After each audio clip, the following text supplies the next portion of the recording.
YouTube, so I can officially welcome you to another edition of the Daily Briefing. Greetings, I'm Joel. I'm joined by Tim, and Marcel from State is back with us today. So to start, Tim, have you say hello and then hand it over to Marcel. Hey, hello everybody. It's good to be here. And it's good to be with the team again. We got Marcel and Joel. We got the family back together. That's awesome. To be part of this conversation. And Marcel, thanks for inspiring us. Yeah, man. Thanks for having me. I was avoiding you guys because I'm not able to get a haircut. So I'm like, I don't want to be on camera.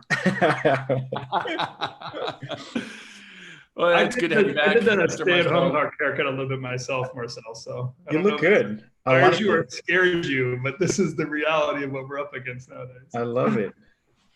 Yeah, today in Jumpstart, we were all comparing what we're going to look like on Monday because everyone's apparently getting a haircut. This is the weekend when everyone's like, now it's time. Well, hey, let's get underway. It is Thursday, April the 23rd, and this topic today that we've selected, we titled it "Pushing Forward versus Pushing Back," and it was somewhat inspired by a post that came from our friend here, Marcel, on Instagram about an experience that he had recently, and it got us all thinking and asking these questions called, okay, sure, there are guidelines and recommendations and expectations that we all have during this time of what it means for us to run our businesses and how we're getting the work done. And people are starting to ask, well, can we start going back to work? Are these states opening up? Is that premature? Are you crazy? And there's a lot of chatter, right, over what should we be doing? And Marcel, your post really inspired this conversation for us to think of it maybe in a new way. Maybe that's the place to start. Can you share the story of what your experience was, and then we'll go from there? Yeah, well, I've been thinking of this for a long time because, as I was telling you guys, I can stay home for the next 20 years. It's okay. I have a computer, I can work. It's fine, right? When you think about that. But then I had to go to the studio 2 days ago, and then I went to my favorite coffee shop, and I drove by and I noticed that they were open. I'm like, dude, I'm going to buy a coffee. Of course, I wear a mask, and then I went inside, and they're only allowing 2 to 3 people to go inside to get the coffee and get out. But then when she was preparing my coffee, I asked her, how's it going? And then as soon as I asked that question, the lady started crying. And I'm like, oh my God. It's just like, I don't know. I don't even know how we're going to survive. I have this business for 15 years, and this whole thing will go away because we don't know what to do. We don't have people coming in to buy coffee and everything. And all of a sudden I'm like, so this is the plan now. There's no plan, right? So we're all, maybe, this is my opinion, and I don't want people to get offended or anything. I really think we should just like think beyond our own, belly and think about like people who are suffering through the crisis, and then they're going through different different kinds of suffering. But I was like, there's no plan. There's no plan to reopen. There's no plan to anything. And that's why I was like, should we come up with a plan for our own business? And then I will start talking to Tim. I'm like, maybe we should all come up with like plans. Is the plan like to have everyone wearing masks to go back to work? Because of course, like the solution of stay home, wash your hands, good. I've been doing that for a long time, and I can keep going. But even our jobs would be in danger if people don't go back to work, right? Because we're selling entertainment, we're selling products, we're selling all that stuff, but people need to go back at some point. But we need to do this safely. I really don't like where governors are going and say, hey, let's reopen without a plan. That's stupid. We don't want that to happen. But are they thinking about a plan? Like, what's the plan? So that's why this whole conversation, between me and Tim started. Yeah, I think it's like you said, Marcel, it's easy for those of us that say I became accustomed to being a nomadic traveler working from a laptop and a cell phone. It's easy for me to judge and say, what's the problem? I'm getting work done. What's wrong with you people? And I think what you experienced was that moment of empathy called, whoa, wait a minute. Other people are being affected greatly by these restrictions. And is there is there a plan? Like, is there under these circumstances, we can do some of these things? And then it's now it's a question for us as an industry. Do we start sending our employees back to work under certain circumstances with certain guidelines or something? Tim, I know you've been working on a whole list of ideas and thoughts and things, but what's your opinion? Well, I have, because like, I guess my critical opinion, if I can express it, is the lack of leadership. So it's not just the lack of plan, but leadership isn't stepping up and recognizing the big picture and how there's a nuance to what needs to be done instead of just one gigantic hammer that falls down on everything. And some of the practical reality of what we're up against, there was a division of essential or non-essential. But I think we've all seen that funny Instagram video where that lady was saying, well, you can't leave your house unless it's essential. Then if it's essential, then you can leave your house. But don't go out unless you need to go out. And then if you don't have to go out, then stay in. And it's like all these contradictions. And it's like a foolish errand to try to figure out what is right or what is wrong. Well, what we kind of need to recognize is that there are responsibilities as leaders that we all have to take. And that really is to figure out how to provide for your employees and your industry's livelihood. And I like that this term livelihood. Katie, actually, my wife, reminded me recently of like the term livelihood is the ability to provide for yourself and for others, right? So imagine that as a responsibility instead of waiting for other people to decide what you should do, how you're going to do it, to provide for you while you're on shutdown. There are some critical thinking skills that we can apply to this problem and see if we can put some practical reality out there. So yeah, I mean, almost a month ago, I posted something in the Slack group, just talking about like, let's make a list because one day we have to go back to work. What should it look like? And then what practices can we put in place for our businesses where people can stay healthy, they can stay strong, they can protect themselves to whatever nature they feel they need to, but also allow you to get back and provide for yourself, your employees, and for your industry. I think it's a healthy thing to think about. Well, Marcel, I'm curious to hear from you. Like when you've sort of played this out in your mind, and of course I invite everyone else here to chime in as well with comments or thoughts or questions. But when you've thought about what it looks like there's black and white, right now, meaning we're all at home, and then someday in the future, which is indefinite, we're quote all back to work. And then there's this gray area, right? What have you been thinking about as you start moving into that gray area? What does it look like? Have you thought about, wow, can I require someone to come back to work? I mean, I understand the intention, but obviously that gets messy. And what are you expecting from vendors? And if you don't perform in this way, I can't pay you, and all that sort of mess. What have you been processing? Yeah, my process is this. I don't want to listen. I'm not a scientist. I'm not a doctor. I'm not anything. And of course, we need to listen to the authorities, and follow the guidelines, and we'll do that as much as we can, and the ones that don't contradict themselves, right? Let's follow all the guidelines that aren't contradictory. Yeah, but also you don't want to put people in danger, right? So you don't want people I really don't want any of my employees or any of my clients or anyone get sick. It's not the point here, I think it's just the point of not having a plan in place that kills me. For example, is it we are on week 6, pretty much working from home. 6 weeks, man. In 6 weeks, how many projects we can do, ourselves? Are they thinking about a plan?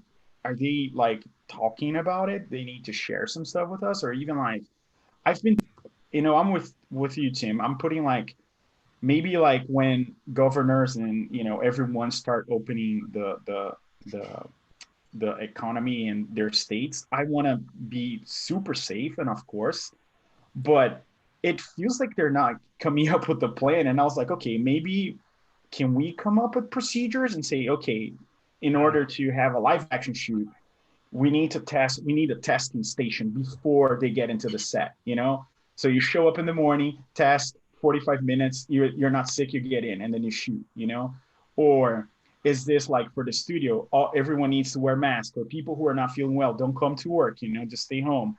Are we talking about this? Or we're just stay home and wash your hands?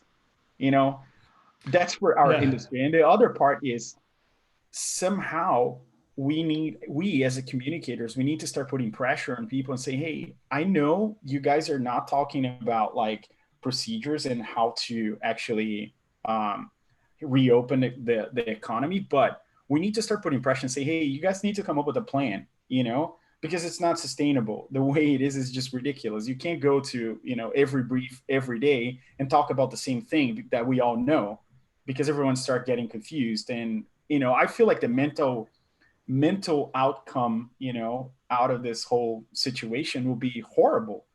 Like it will probably kill more people than the actual virus. That's just my thought. Yeah, what's I just refreshed my mind on Malcolm Gladwell's book, David and Goliath. And one of the principles he talked about there is in World War II, when the bombings hit London and what the reaction was. And there's basically three categories of people: those that died in the bomb, but data wise, they didn't have any additional response to it. But then the responses of people that were near the bombs and people that were remote from the bombs had different responses to them. And those that were near have an overwhelming fear that almost came like a PTSD. And then those that were remote actually gave them a sense of courage and understanding. What's interesting is that when you compare that to the civil rights movement, you didn't have to necessarily be remote, like a few blocks away or a half a mile away from the situation. You could be in the moment, and by escaping it, the people that were part of that movement, the leaders of part of that movement, felt the same similar feelings. I feel like our moment here that we have to recognize is, well, I've been telling people, like, protect your brain. Make sure you have the second brain. It's a mental state that that you have made it through, you're going to be fine and everything's going to be okay. And then have the courage to step up and start doing something about it. Put corrective measurements in order, be smart about what's going on, but also ask something of your government. For us personally, Ethan lives near me. We've had 49 cases in our area. We've had no new cases for over a week, and we've had 0 deaths. Like the personal threat to us in our region is very minimal. But to think about the entire economy that's shut down around me for what is, a local isolated case shouldn't match what the large city government issues are having. Like, everyone should be thinking through what the needs are, and making some arguments towards what the needs are in each region. And then in our case study, like what it means business by business, what state that you're in, what the type of services you provide, how you're going to provide those services. Can people still work remote? Then they should. If they need to be at the office, you need to have practices to be back to the office, and allow for yourself to apply critical thinking to this and stay kind of like in charge of your thinking and your mind, and not let the kind of bigger picture get the best of you. Yeah, but also like there's a thing too that came to my mind, and that we all forget. These guys had a brief like months before, this whole thing happened. Like that's where my head goes. I'm like, governments had like months to plan for this, right? We cannot say, oh my God, there's no vaccine now or no plan. Or dudes, they had months to play, and then they were like downplaying the virus for a while, and then that's where we are, right? But and I agree, and I feel like from a practical standpoint, for especially for state, we're gonna ask people to work from home as much as they can. You don't have to come here. That's fine. Even like yesterday, I was having like a conversation with my IT guy. We're even buying a new technology that where it's gonna just like speed up the process with like our employees. The case here, it's not about us. That's what I'm saying. It's not about state. It's not about RevThink. It's not even about our industry. The case is about the whole thing. Like the coffee shop. Me and you, we had a chat about the coffee shop close to you that you were helping them, and now you were saying like they could barely pay their costs. What's going to happen with them now? Done, gone. So to me, it's like my post yesterday was inspired by that, and I'm like, there's a bigger thing to think about it that's beyond my own circle, and we need to keep thinking of that, and like what can we do in terms of like helping these people out. I just thought I would share the post, Marcel, since it's we keep referring to it. So it's just this peek of this little story and your question, what's the plan, which I think was really good question. Tim, there've been a couple comments here in the chat about people that are doing live action, and I think it's pretty interesting because I just this morning I know Casper, who runs Story Travelers, he was in our Jumpstart Q&A today. He was talking about his first shoot since the pandemic, which was in Amsterdam yesterday, and it was really interesting to hear how the creative mind solves some of these problems. Someone might say, hey, Marcel, how dare you? You can't go and shoot, right? We're on lockdown. But he came up with a solution called, we're going to shoot with longer lenses. We're going to stage our crew in this way. We're going to use a gimbal instead of this, follow focus method, et cetera, et cetera. And he was able to do a shoot. And I thought, wow, that's really cool. I would love to see that spot and see if it still satisfies the needs of the project. And then Tim, we saw this comment here from who is it that runs Greener? I'm trying to remember. Yes, Jesse Ash. Oh, hey. There you are. Hey there. Hey. Yeah, you posted this comment here about you guys getting back to your first shoot. I was curious. We were curious to hear what that was like, and I think the big takeaway here is: are there principles that other people can take away and say, "Oh, I hadn't thought of that. That's an intelligent way for us to go back to work that still keeps people safe." Yeah. So I mean, pretty much our shoot was in a Lowe's, home improvement store for a company that works with Lowe's as their client. And the premise of it was to try to essentially, it's a video to show AI in a way that reduces human interaction. So what normally in a past life you'd be like, no, we don't want to remove humans, and also Marcel's showing that the coffee shop of the humanity that is being lost right now, or not just lost but hurt significantly. In terms of the production, smallest footprint possible, right? You have myself producing, directing, cinematographer. And due to the social distancing situation, his wife and partner was the actress, right? So he could be in close proximity to her. They live together, they travel together. I self-reported, rented a vehicle. But in terms of the guidelines of a friend of mine who works at Viacom is developing kind of best set procedures and protocols that he shared with me that I actually haven't gotten even a chance to look at because I've been wrapped up in the shoot. But the protocols and procedures are what the CDC guidelines are, right? You're keeping your social distance. Everyone is wearing a mask on set, gloves on, and we didn't start filming until the store was closed down and there were only employees and there were no customers, right? So yeah, I love that thinking. I love the thinking of knowing that there are some standards you can put in place. There's some obvious connections that you're working with, like using his wife, having people that are already in close contact that show they haven't been able to infect each other, because the infections are going to come from outside a greater realm than that. And then just protective measures. Did you have to do anything specific with the store to kind of guarantee that you weren't going to leave anything behind, or does the store already have protocols too to kind of keep it clean and know that everything would be safe as you left? Yeah, so I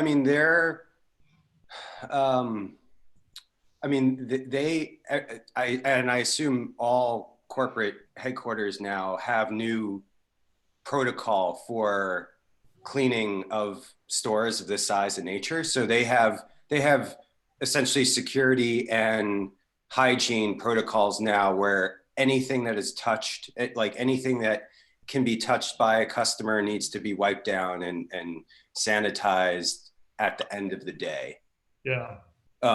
So it's pretty intense. So we had to go in and we had to obviously fall under any of their proper procedures and protocols. So they needed to clean, and then we could wipe down, but then they would need to clean again, once we used something in a shot or had to touch it. and and we're all wearing gloves. But then,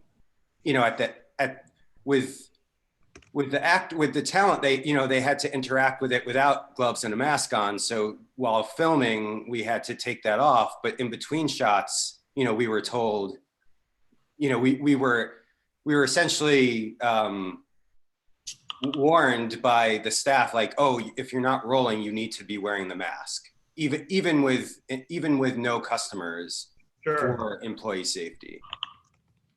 I did something similar. Those are kind of really interesting protocols that are put in place. A few weeks ago, I created a document. I'm going to post it again here in the chat. The concept was I took some best practices that were being used from people that I knew, someone that worked at a retirement center, my mother who works in hospice care, a guy that I knew that had to run a facility that kept going. He was actually like essential to like the government provision of things. And I took like the best practices of those and made what I turned into a memo of a thought of what it should be like to run a business and what should be asked of your employees, so they still feel safe, they still feel like you're providing for them, but also allows for them to take some personal responsibility. Some of those are pretty basic, and you guys can read it now, but some of them are pretty basic. As you come into work, you should be able to answer a pretty brief survey of, how are you feeling? How are the people around you feeling? Have you been in contact with anyone that hasn't been feeling well for the last 14 days? And just be reminded that you have a responsibility to people that are part of your work. But also, as you approach your workspace, you should clean it. And as you leave your workspace, you should clean it. Don't use any of the common spaces until we know that there's kind of a better release that the virus is done and isn't spreading. So that includes like a bathroom you clean after yourself, but don't use the kitchen in the meantime. Bring your own stuff. But also something interesting I'd love to get some feedback on is, one of the items was you should go directly from your house straight to work and not interact with anyone else along the way. In other words, kind of don't pick up the virus and don't bring it into the workspace to kind of protect one another. So I like some of those protocols, but I'm kind of curious of people's thoughts of, are those too far? Are those kind of far enough? Or is there somewhere in the middle? And then I think, Joel, the question you asked earlier, and can we ask this of our employees? Will people follow along with it? Will they feel like you're being selfish by making them go back to work? Or is it kind of good leadership? I think those would be some curious things to think about. Yeah, I'm curious, Marcel, when you think about that, it's like on this shoot that we were just talking about. Imagine reaching out and doing casting and saying, okay, cast, okay, gaffer, grip. They're going to have the same question that you had, Marcel, which is, what's the plan? Like, before I agree, what's the plan? So if there is a plan, then we have some confidence. Okay, I see the plan. I see the protocols are in place. I feel comfortable. I'm safe with that, or I feel safe with that. It's going to be tough for each and every owner in the weeks and months ahead to answer that same question. What's the plan? So maybe this is a conversation we need to keep having.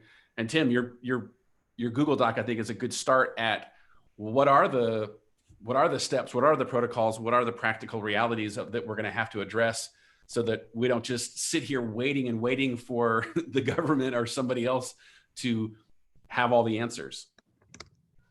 Yeah, well, I think for me is like, I don't feel comfortable like asking people to go back to work at all.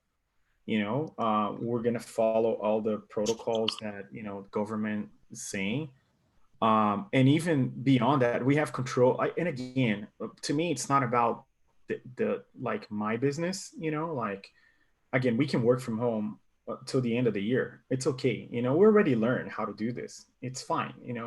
I feel like we're still learning a few like little things, but the majority of it is already figured out. We have the technology, we can work with a computer, but the point is not this. The point is like what you're saying. It's like people like the shooting, like they go back and shoot stuff, soon, because we all depend on that. It's selfish for us to think. And I've been seeing a lot of creative directors saying that, stay home, this and that. I'm like, dude, cool. I agree with that. But it's not about just us. Do you understand that? The gaffer, the coffee shop, all that shit needs to go back to work so we can provide our services, to reach those people. If they're not working, we're done as well. It doesn't matter. I'm just saying, like, we need to think a little bit more. And I've been trying to like create this post and like the hashtag and ask people to share that because I wanted that information to get to the people that needs to get, like, are they thinking about what's the new plan for everyone? Because Yeah. again, we can stay home until like maybe like for the next 2 years. It's okay. I can keep working. It's not going to change. Yeah, Joel, I want to share this message from Dustin because Marcel, I think that people are processing the same thing you're processing. There's a sense of responsibility. How much can we ask or should ask? I almost feel like the employees should have a chance to tell you what their feelings are. So if they feel like they want to come back to work and provide, you should also allow them to. So not make it a mandate, but kind of be sensitive to what's there or not. Dustin wrote, I also think about the tone of fear that this set for everybody that I can only imagine will linger even once we are told we can get back into groups together.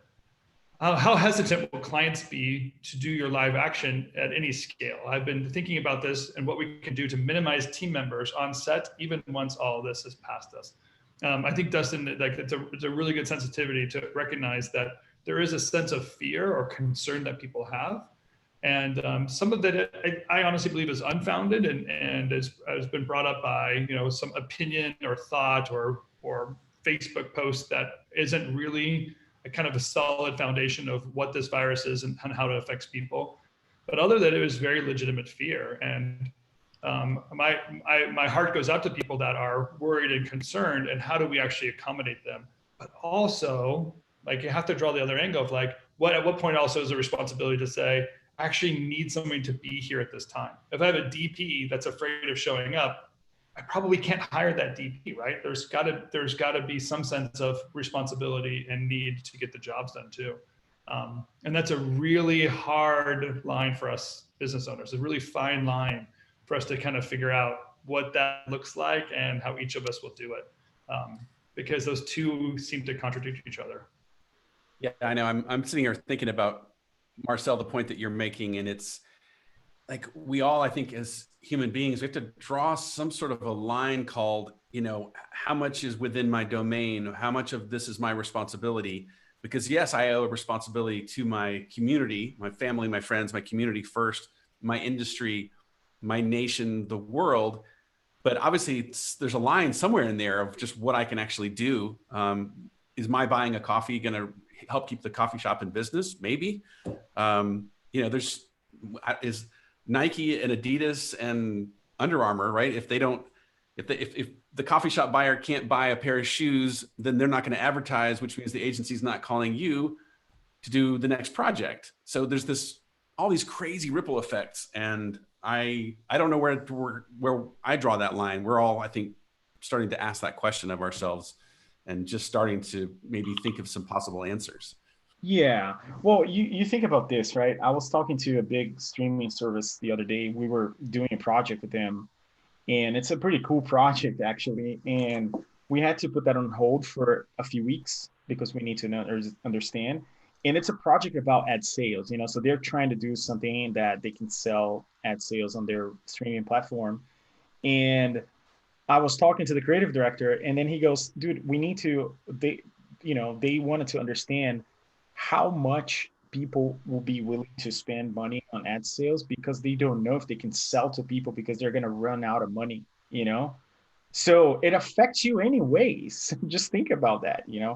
But, I know that we're getting close to our 30 minutes here. I wanted to say something, to inspire people here. Don't stop supporting your local business. Do not stop. Go there, buy something from them, buy the to go, stop there, give them, tip them properly. If you have the resource, do that.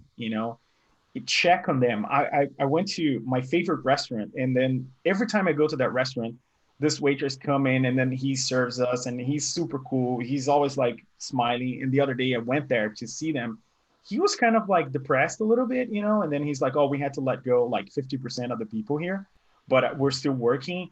And I told him like, I'll keep coming here to support you guys, you know, just stop there, buy from them and give that back. It's part of our responsibility to keep supporting these people because they need us more than anything now because they're not getting support from anywhere. I love it. Thank you, Marcel, for that reminder. I think it's so important. And I think those are great closing remarks, just to kind of makes people remember like your own eyes, your own ears work, your own mind works, and you can see the needs yourself. You can recognize the issues, and don't let the global message and all the fear and all the concern about everything overwhelm you from the common practices that you can do every day to reach out to others and care for them. I think that's a really great thing to remember as we're kind of dealing with this personally and trying to relieve stress and get some thoughts back into our mind. So I really love that. One thing too, don't use your American Express to pay that bill, please. If you have cash, pay with cash. You don't want that people to pay a lot of fees, you know, especially now. Don't use your credit card. If you're totally right. Yeah, that's a really simple way, right? Because they lose so much in fees when they do that. That's a really great reminder. Give them cash. So it's actually a good reminder, Tim. I was just getting a note from someone who said, oh my gosh, the call that we did with them to help build their cash flow and give them some sense of how the next 12 weeks are going to play out was what was the word? Incredibly helpful or amazingly helpful or something. I just thought it would be good to remind people if you haven't done that and you want our help to build that, just to give you a look at what the future looks like. And it's going to be interesting, right? Because pretty soon we're going to start seeing this inflection point on these cash boards, Tim, where we're saying, well, is this about the time when some of the people are going to be back in the studio? Or is this the time where we are going to renew the lease or not renew the lease? And all these things, how they play out, it's all connected. Yeah, I think the next 4 weeks are really going to be compressed into a lot of decision making. My key thoughts clearly are like, don't let the PPP guide your business. Be smart in business regardless of that PPP money or not. And I want people to be in a cash position. So I want you to be holding onto cash, ready to kind of pounce and move forward and starting in June. So whatever you're doing cash-wise, you want to secure that up and don't spend your last penny going into June. I think you're going to struggle a lot when you get that point. So whatever we can do to help, whatever are out there, we exist so that you can thrive in your business, in your life, in your career. So please use us so that can be true. Well, Marcel, any closing thoughts from you? I'm going to try and drop this link here in case anyone wants to schedule a chat with me and Tim. No, I already gave my 2 cents. Just support your local business, help them. They need you. Don't use your credit card when paying, you know, just be there for them because they were there for you when you know, things were normal. So it's part of our responsibility to support them. And, you know, I would love to keep this conversation going in terms of like coming up with a plan. And be ready when things will go back, you know, when they're allowing people to go back, and then we have to be ready for that. So I'd love to keep that conversation going.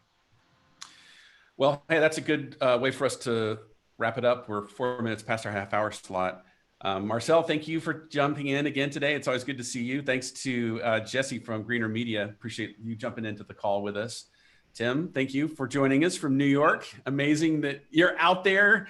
And I look forward to tomorrow. We can keep this conversation going, and we'll do probably another Ask Me Anything session where it'll be free form. We'll get into all kinds of stuff tomorrow. Awesome. Thank you, guys. Great. Thanks, everyone. See you tomorrow. Bye. See ya. Bye, everyone.